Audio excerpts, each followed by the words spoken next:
kauna sa pang-apat na kapanyagan sa kalalang papuri, inang mula sa Espiritu Santo ni Inang Lina at sa interpretasyon mula sa Espiritu Santo ni Inang Tess Juan Kilang. Siya ang sakit niya. Diyos ko naman, ito talaga. Ang sakit niya. Nagugulat ako talaga ito. Hindi sakit niya.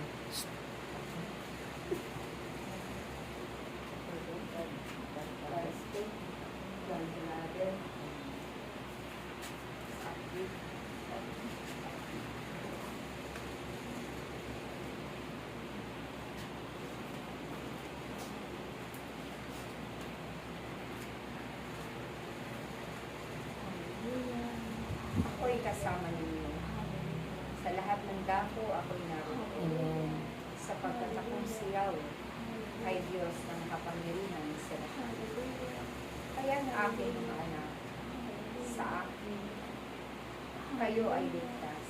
Amen. Sapagkat akong siyaw ay ang inyong kaligtasan. Na Diyos na maghahamon sa inyo sa kahirapan. Amen. Diyos na magpapagaling ng inyong karamdaman. Amen. Kaya't kung kayo ay nasa aking piling, wala na kayong ibang hahanapin pa.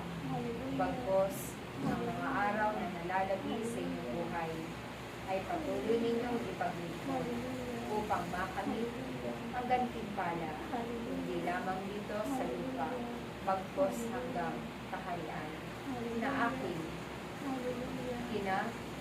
uupuan ng aking throne. Amen. Kaya aking mga anak, ang lahat ng inyong pagpapagali, lalong-lalo na kung ito'y nilalakukan ninyo ng pag-ibig. Ang lahat ng ito ay hindi masasayang. Amen. Sapagkat ang patuloy na naglilingkod sa akin na mayroong pag-ibig ay siyang makapagkakamit ng buhay na walang hanggan. Amen. Kaya't patuloy kayong sumampalataya sa Diyos. Patuloy ninyong tanggapin ang Diyos sa inyong mga buhay upang kayo'y hindi mapahamak. Nawa ang inyong pananampalataya ay inyong kapagtibayin. Ang inyong pananampalataya ay inyong palaguin. Amen. Sapagkat kayo ay nalalapit sa pagkakali ng Diyos. Amen. Aking mga anak, ako si Yahweh, ang Diyos magpakailanman. Hindi ko kayo pababayaan. Ang tumatawag sa aking pangalan ay aking pililigtas. Amen. Ang tumatawag sa akin ay aking diringgin. Kaya naman, sa inyong sama-samang pagtitipong panalangin, ako'y kasama ninyo at ang aking kilig ay patuloy ninyong maririnig. Amen. Iyan ay isang pangako ng inyong Ama. Pangako ng Diyos na ang sino mang susunod ay aking pagagalingin, pagpapalain at ilalayo sa anumang karamdaman. Gayon din kayo ay hindi na mauuhaw sapagkat ako'y si Yahweh ay mayaman sa lahat. Amen. Kaya aking mga anak, habang kayo'y naririto, mayroong kalakasan.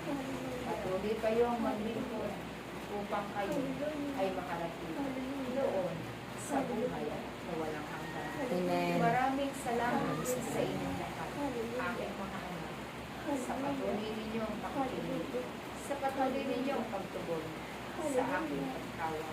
Tumayo kayo at ipalaganap ang mabuting balita sa sinumang nangangailangan na dapat makapakinig ng salita ng Diyos, na dapat pagkalooban ng aking pangalan upang makamit din nila ang buhay na walang Amen. Maraming salamat sa inyo. Praise Yahweh.